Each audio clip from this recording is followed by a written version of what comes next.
Hi friends, welcome back to our channel Sushma Chandu vlogs Mandya. ಎಲ್ಲರೂ ಹೇಗಿದ್ದೀರಾ? ನಾನಂತೂ ತುಂಬ ಸೂಪರಾಗಿದ್ದೀನಿ. ನೀವು ಸೂಪರಾಗಿದ್ದೀರಾ ಅಂತ ಭಾವಿಸ್ತಿದ್ದೀನಿ. ಹಾಗೆ ನಮ್ಮ ಮನೆಯಲ್ಲಿ ಇವತ್ತು ಕಬ್ಬು ನೆಡ್ತಿದ್ರು. ಅದಕ್ಕೋಸ್ಕರ ಊಟ ಹಿಡ್ಕೊಂಡು ಬರೋಣ ಅಂತ ನಮ್ಮ ಹಸ್ಬೆಂಡು ಊಟ ಹಿಡ್ಕೊಳ್ಳೋಕ್ಕೆ ಬಾ ಅಂತಂದರು. ಆಗ ನನ್ನ ಮಗ ನಮ್ಮ ಅತ್ತೆ ಎಲ್ಲ ಬರ್ತೀನಿ ಅಂತ ಹೇಳಿದ್ರಲ್ಲ, ಹಾಗಾಗಿ ಎಲ್ಲರೂ ಕೂಡ ಟ್ಯಾಕ್ಟ್ರಲ್ಲಿ ಬಂದ್ವಿ. ಅವರು ಇಷ್ಟೆಲ್ಲ ಆಗಲೇ ಇಷ್ಟು ಕಬ್ಬನ್ನ ನೆಟ್ಟಿದ್ರು.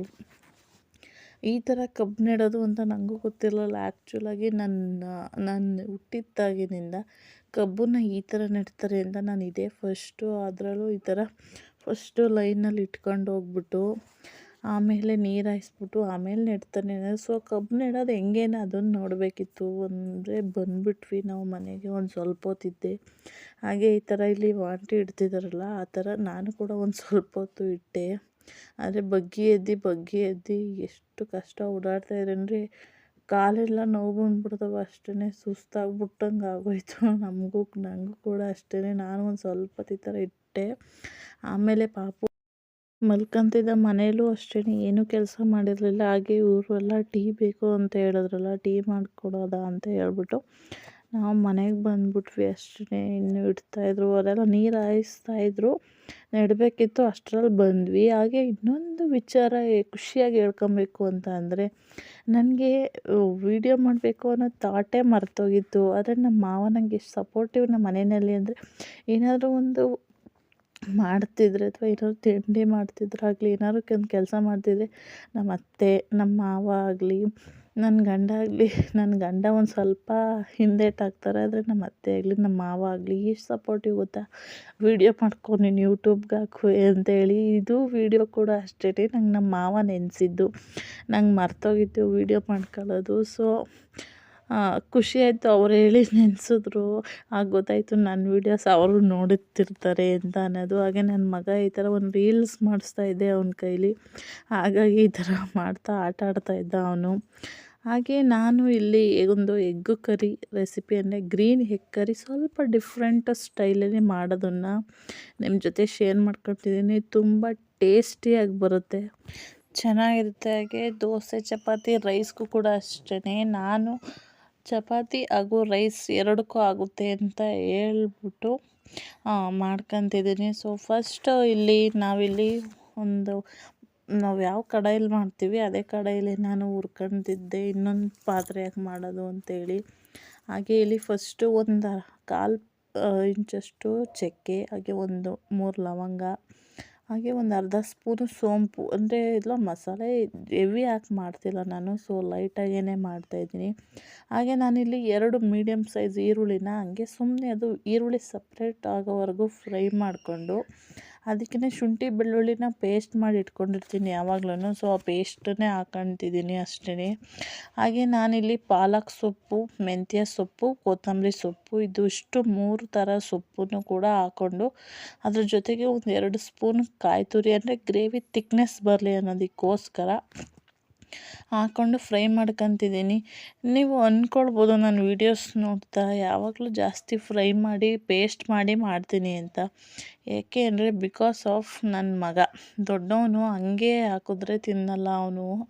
ಹಾಗಾಗಿ ಆದಷ್ಟು ಅವನಿಗೆ ಪ್ರೋಟೀನ್ಸ್ ಇವೆಲ್ಲ ಸಿಗಬೇಕು ಅನ್ನೋದಕ್ಕೋಸ್ಕರ ರುಬ್ಬಿಟ್ಟು ಅವನಿಗೆ ಒಂದು ಸ್ವಲ್ಪ ಇನ್ನೊಂದು 1 ವರ್ಷ ಅವನಿಗೂ ಸ್ವಲ್ಪ ಗೊತ್ತಾಗಬೇಕು ಗೊತ್ತಾದರೆ ತಿಂತಾನೆ ಅಂತ ಹೇಳಿ ಆದಷ್ಟು ಈ ಥರ ಅವನಿಗೋಸ್ಕರ ಅಂತ ರುಬ್ಬಿಟ್ಟೆ ಮಾಡೋದು. ಸೊ ಯಾವ ರೀತಿ ನನ್ನನ್ನಾರು ತಿಂತಾನೆ ಅಂತ ಹೇಳ್ಬಿಟ್ಟು. ಹಾಗೆ ಇದನ್ನೆಲ್ಲ ಲಾಸ್ಟಲ್ಲಿ ನಾನು ಹಸಿಮೆಣ್ಸಿನ್ಕಾಯಿ ಹಾಕೋದು ಮರ್ತೋಗಿತ್ತು, ಹಾಗಾಗಿ ಲಾಸ್ಟಲ್ಲಿ ಹಾಕ್ಕೊಂಡೆ. ಇದಿಷ್ಟನ್ನು ಹಾಕ್ಕೊಂಡು ಒಂದು ಪ್ಲೇಟ್ಗೆ ಹಾಕಿ ಎತ್ತಿಟ್ಕೊಂಡು, ಅದು ಸ್ವಲ್ಪ ಆರಿದ ಮೇಲೆ ಅದನ್ನು ಪೇಸ್ಟ್ ಮಾಡ್ಕೊಬೇಕು. ನೀವು ನುಣ್ಣಗಾದರೂ ಪೇಸ್ಟ್ ಮಾಡ್ಕೊಳ್ಳಿ ಅಥವಾ ಸ್ವಲ್ಪ ತರಿ ಚಟ್ನಿ ಟೈಪಲ್ಲಾದ್ರೂ ಪೇಸ್ಟ್ ಮಾಡ್ಕೊಳ್ಳಿ.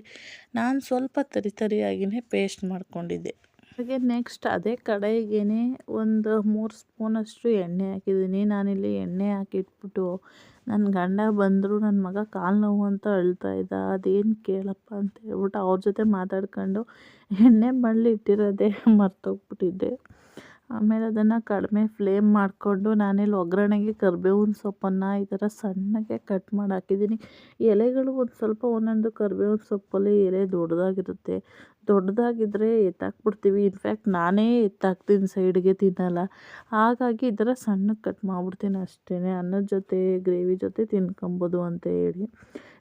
ಹಾಗೆ ಕರಿಬೇವಿನ ಸೊಪ್ಪನ್ನು ಹಾಕಿ ಒಂದು ಈರುಳ್ಳಿನ ಸಣ್ಣಗೆ ಕಟ್ ಮಾಡಿ ಹಾಕ್ಕೊಂಡು ಅದನ್ನು ಫ್ರೈ ಮಾಡ್ಕೊಂಡಾದ್ಮೇಲೆ ನಾವು ಏನು ಮಸಾಲೆ ಹುರಿದು ಪೇಸ್ಟ್ ಮಾಡ್ಕೊಂಡಿರ್ತೀವಿ ಆ ಮಸಾಲೆನ ಹಾಕಿ ಅದನ್ನು ಎಣ್ಣೆನಲ್ಲೇ ಒಂದು 2 ನಿಮಿಷ ಅದಕ್ಕೆ ರುಚಿ ಎಷ್ಟು ಟೇಸ್ಟ್ಗೆ ಬೇಕು ಅಷ್ಟು ಸಾಲ್ಟನ್ನು ನಾವು ಹಾಕ್ಕೊಂಡು ಇಲ್ಲಿ ನಾವು ಫ್ರೈ ಮಾಡ್ಕೊಬೇಕು. ಇದನ್ನು ನಾನು ಈ ಥರ ಫಸ್ಟ್ ಟೈಮ್ ಅಂದರೆ ಒಂದು ರೆಡ್ ಕಲರ್ ಗ್ರೇವಿ ಮಾಡ್ತೀವಿ.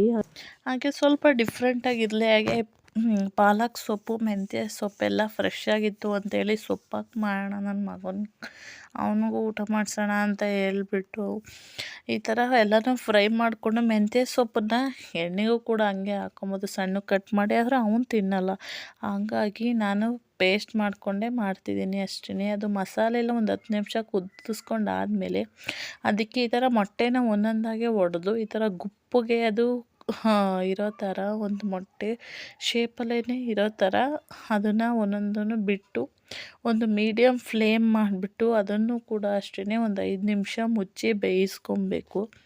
ಮುಚ್ಚಿ ಬೇಯಿಸ್ಕೊಂಡ್ರೆ ನಮ್ಮ ಎಗ್ ಕರಿ ತುಂಬ ಚೆನ್ನಾಗಿರುತ್ತೆ. ನೀವು ದೋಸೆಗಾದ್ರೂ ಟ್ರೈ ಮಾಡಿ, ಚಪಾತಿನಾದರೂ ಮಾಡ್ಬೋದು ಅಥವಾ ರೈಸ್ಗೂ ಕೂಡ ತುಂಬ ಚೆನ್ನಾಗಿರುತ್ತೆ. ನಿಮಗೆ ಈ ಥರ ಒಡೆದು ಹಾಕ್ಕೊಳ್ಳೋದು ಇಷ್ಟ ಇಲ್ಲ ಅಂತ ಅಂದರೆ ನೀವು ಮೊಟ್ಟೆನ ಬೇಯಿಸ್ಕೊಂಡು ಕೂಡ ಹಾಕೊಬೋದು. ಬೇಯಿಸ್ಕೊಂಡು ಯಾವಾಗಲೂ ಈ ಥರ ಹಾಕ್ತಾಯಿರ್ತೀವಿ ಅಂತ ಹೇಳ್ಬಿಟ್ಟು ಈ ಸಲ ಸ್ವಲ್ಪ ಡಿಫ್ರೆಂಟಾಗಿ ಮೊಟ್ಟೆನ ಒಡೆದು ನಾವು ಎಷ್ಟು ಜನ ಇದ್ದೀವಿ ಎಲ್ಲರಿಗೂ ಒಂದೊಂದು ಮೊಟ್ಟೆ ಅಂತ ಹೇಳ್ಬಿಟ್ಟು ನಾನು ಹಾಕ್ಕೊಂಡು ಒಂದು 5 ನಿಮಿಷ ಮೀಡಿಯಮ್ ಫ್ಲೇಮ್ನ ಮಾಡಿಬಿಟ್ಟು ಇಲ್ಲಿ ನಾನು ಮುಚ್ಚಿ ಬೇಯಿಸ್ಕೊತಿದ್ದೀನಿ. ಮುಚ್ಚಿದರೆ ಹವೆನಲ್ಲಿ ಇನ್ನೂ ಚೆನ್ನಾಗಿ ಬೇಗ ಬೇಯುತ್ತೆ ಅಂತ ಹೇಳಿ ಮುಚ್ಚಿಟ್ಟು ಬೇಯಿಸ್ಕೊಂಡೆ. ನೀವು ಒಂದ್ಸಲ ಈ ಥರ ಎಗ್ ಕರಿನ ಸ್ವಲ್ಪ ಡಿಫ್ರೆಂಟಾಗಿ ಮಾಡ್ಕೊಳ್ಳಿ. ಒಂದೇ ಥರ ತಿಂದು ನಿಮಗೂ ಬೇಜಾರಾಗಿರುತ್ತೆ. ಹಾಗೆ ಇವತ್ತಿನ ವ್ಲಾಗ್ ನಿಮಗೆಲ್ಲ ಇಷ್ಟ ಆಗಿರುತ್ತೆ. ಇಷ್ಟ ಆದರೆ ಹಾಗೆ ಒಂದು ಲೈಕ್ ಕೊಡಿ ಅಂತ ಹೇಳ್ತಾ ಮತ್ತೆ ಮುಂದಿನ ಒಂದು ಇಂಟ್ರೆಸ್ಟಿಂಗ್ ವ್ಲಾಗ್ ಜೊತೆ ಸಿಗ್ತೀನಿ. ಹಾಗೆ ನನ್ನ ಚಾನಲ್ನ ಹೀಗೆ ಸಪೋರ್ಟ್ ಮಾಡ್ತಾಯಿರಿ, ಸಬ್ಸ್ಕ್ರೈಬ್ ಮಾಡ್ಕೊಳ್ಳಿ ಅಂತ ಹೇಳ್ತೀನಿ. Thank you.